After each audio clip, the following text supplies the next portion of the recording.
Hello friends, welcome to my channel Dhruvika classes. I hope कि आप लोग बहुत अच्छे होंगे, घर पे सेफ रहें। बाहर जब बहुत ही ज़्यादा आपको ज़रूरी काम है तभी निकले। And this part is part third, chapter number first, the third level. अब मैं आपको इसकी समरी बताऊंगी। प्लीज़ वीडियो को लाइक एंड शेयर ज़रूर करें। अगर आपने अभी तक चैनल को सब्सक्राइब नहीं किया है तो प्लीज़ कर लें, जिससे कि आपको नेक्स्ट वीडियो की नोटिफिकेशन आपके पास आ जाए। Let's start. The clerk figure से लेके 1894 तक, ये आपके सामने स्क्रीन पे शो हो रहा है। मैं इसमें भी वर्ड्स के पहले हिंदी बताती हूँ। फिगर्स मतलब होता है कैलकुलेटेड, मतलब जोड़ा। फेयर मतलब होता है किराया। नोडेड मतलब होता है सिर हिलाया। बिल्स मतलब नोट। स्किन मतलब चीट, धोखा देना। एंड गोट आउट फास्ट, तेजी से भागा। मैं इसकी समरी बताती हूँ। क्लर्क ने किराए के हिसाब से लगाया। उसने मेरे हैट पर बंधे फैंसी के फीते को देखा, पर उसने किराया बताया और मेरे पास गाड़ी के 2 टिकट के लिए एक तरफ का किराया था। पर जब मैंने पैसे गिनकर दिए और सिर उठाया, क्लर्क मुझे घूर रहा था। उसने नोटों को देखकर गर्दन हिलाई। मिस्टर, ये पैसे नहीं हैं, वह बोला, और अगर तुम मुझे धोखा देना चाहते हो तो तुम्हें अधिक सफलता नहीं मिलेगी। और उसने अपने पास रखी नकदी की दराज को देखा।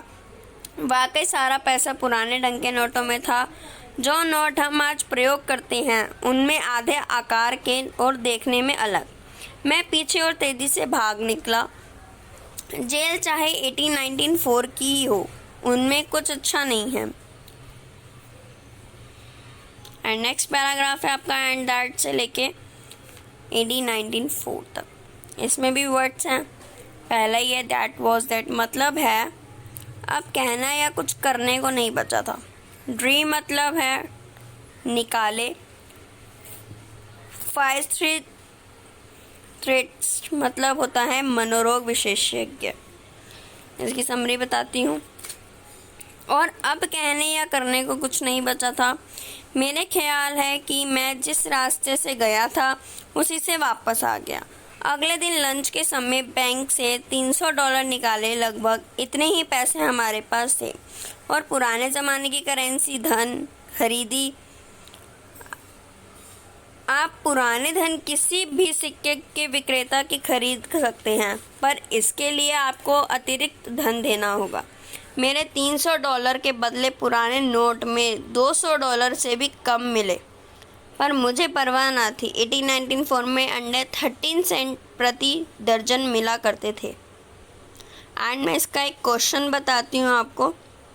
प्लीज़ इसको नोट डाउन कर ले। Ever go back to the ticket counter on the 3rd level to buy ticket to Glasgow for himself and his wife? Question mark. क्या चार्ली अपनी पत्नी और अपने लिए ग्लासबर्ग के टिकट खरीदने के लिए वापस टिकट पर जाएगा? वो पूछ रहे हैं। नो आंसर है, please note down. No, I think that his imaginations, but I have never again found the corridor that lead to the 3rd level at a Grand Central Station. A lot I have tried often enough. And often enough होता है कई बार, पर मुझे grand central पर वही corridor कभी नहीं मिला जो तीसरे तल को जाता है। यद्यपि मैंने कई बार प्रयत्न किया है। नेक्स्ट पैराग्राफ है आपका ये लोइसा से। मैं आपको शो कर देती हूँ वर्ड कहाँ से, यहाँ पे स्क्रीन पे कहाँ से स्टार्ट हो रहा है।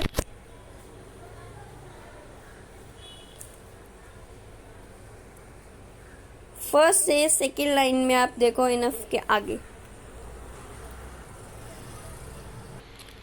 फर्स्ट से सेकेंड पार्ट लुइसा तक 1894 तक है। इसकी मैं समरी और वर्ड्स बताती हूँ। मतलब प्रीटी मतलब होता है काफ़ी।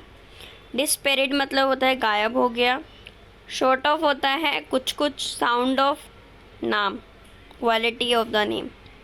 मैं समरी बताती हूँ। जब मैंने ये सब बताया तो लुइसा काफ़ी चिंतित हो उठी और वह चाहती थी कि मैं अब तीसरे तल की तलाश बंद कर दूं, और कुछ समय बाद मैंने बंद कर दी। मैं वापस अपने टिकटक पर आ गया, पर अब हर सप्ताहांत हम दोनों तलाशते हैं, क्योंकि अब हमारे पास प्रमाण है कि तीसरे तल अभी भी है। मेरा मित्र सैम विनर गायब हो गया, कोई नहीं जानता कि कहाँ, पर मुझे एक तरफ से डर लग रहा था क्योंकि सैम शहर का लड़का था और उससे ग्लासबर्ग के बारे में बताता रहता था। मैं वहाँ स्कूल में पढ़ता था और हम हमेशा कहता था कि उस स्थान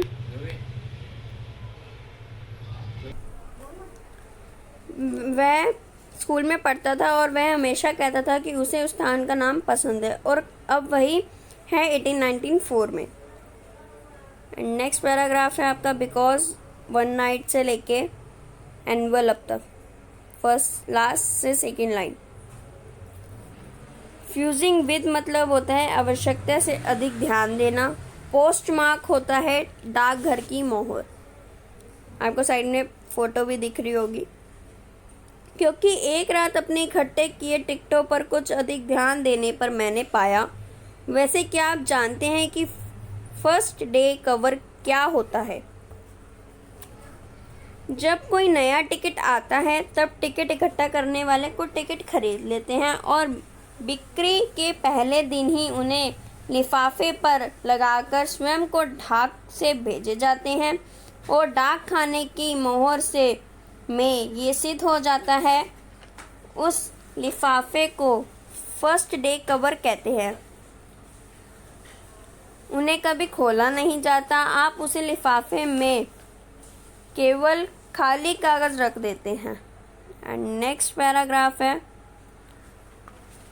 द नाइट से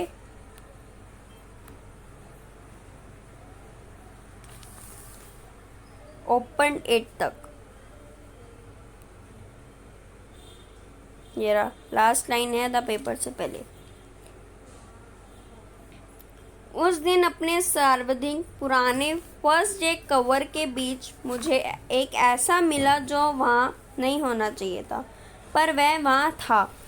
यह वहाँ इसलिए था किसी ने इसे गैल्सीबर्ग में मेरे दादा के घर डाक से भेजा था। लिफाफे पर लिखे पते से यही लगता था, और वह जुलाई 1894 से पड़ा था। डाक खाने की मोहर से ये स्पष्ट था, फिर भी मुझे इसकी बिल्कुल याद ना थी। ये 6 सेट का टिकट था, हल्के लाल रंग का। इस पर प्रेसिडेंट गेटफील्ड का चित्र था। स्वाभाविक था कि ये लिफाफा डाक से मेरे दादा के पास आया है।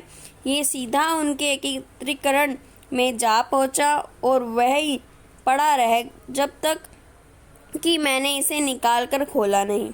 और लास्ट लाइन है आपकी the paper inside was not blanket red, मतलब अंदर खाली कागज ना था, उस पर लिखा था। देखिए आपके सामने आ रहा है, ये लेटर था उसके अंदर। 1941 विलार्ड स्ट्रीट, ग्लासबर्ग,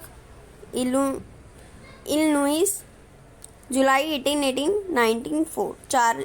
चार्ली, मैं चाहने लगा था कि तुम्हारी बात ठीक हो, फिर मैं विश्वास करने लगा कि तुम्हारी बात ठीक हो। और चार्ले, ये सच है, मुझे तीसरा तल मिल गया है। मैं 2 सप्ताह से यहीं पर हूँ और इस समय नीचे सड़क पर डेली पर कोई आदमी पियानो बजा रहा है और वे सब सामने वाले पोर्च में गा रहे हैं। नेली को घर तक पहुंचाना और मुझे लेमन पीने के निमंत्रण मिलते हैं। चार्लो और लुइसा, वापस आ जाओ, खोजते जाओ जब तक कि तुम्हें तीसरा तल ना मिल जाए। मेरी बात मानो, ये काम करने के लायक है। इस पुर्जे के नीचे हस्ताक्षर है सैम। उसने उसमें लिखा था जो पोस्ट कार्ड भेजा है। एंड लास्ट पैराग्राफ है आपका एट द स्टैम्प से लेके माय एक सेकेंड, माई फिजी थ्रिस्ट। मैं इसकी समरी बताती हूँ आपको। पहले तो इसमें है स्टोर, मतलब होता है भंडार, है मतलब होता है भूसी, मतलब herbage as a grass can cut and dried for us of forage. Summary बताती हूँ। टिकट और सिक्कों को जिस दुकान पर मैं जाता हूँ, मुझे पता लगता है कि सैम ने $800 खर्च कर पुरानी करेंसी खरीदी थी। इस धन से वह एक छोटा सा भूसी, चारा और अनाज का धंधा चला सकता था। कम से कम गैल्सबर्ग 1894 में इसी न्यूइस में तो नहीं। उसका पुराना धंधा, अरे वह मेरा मनोरक चिकित्सा था। आपको वीडियो पसंद आई है, प्लीज़ वीडियो को लाइक एंड शेयर ज़रूर करें। अगर अभी तक आपने चैनल को सब्सक्राइब नहीं किया है तो प्लीज़ सब्सक्राइब कर लें, जिससे मेरी आगे की नेक्स्ट वीडियो का नोटिफिकेशन आपके पास आ जाए। और आपके सब्सक्राइब के साइड में एक बेल आइकन है, उसे प्रेस ज़रूर करें, जिससे कि आपको मेरी सारी वीडियोस का नोटिफिकेशन मिले। एंड प्लीज़ वीडियो को लाइक एंड शेयर ज़रूर करें। मिलते हैं कल, बाय।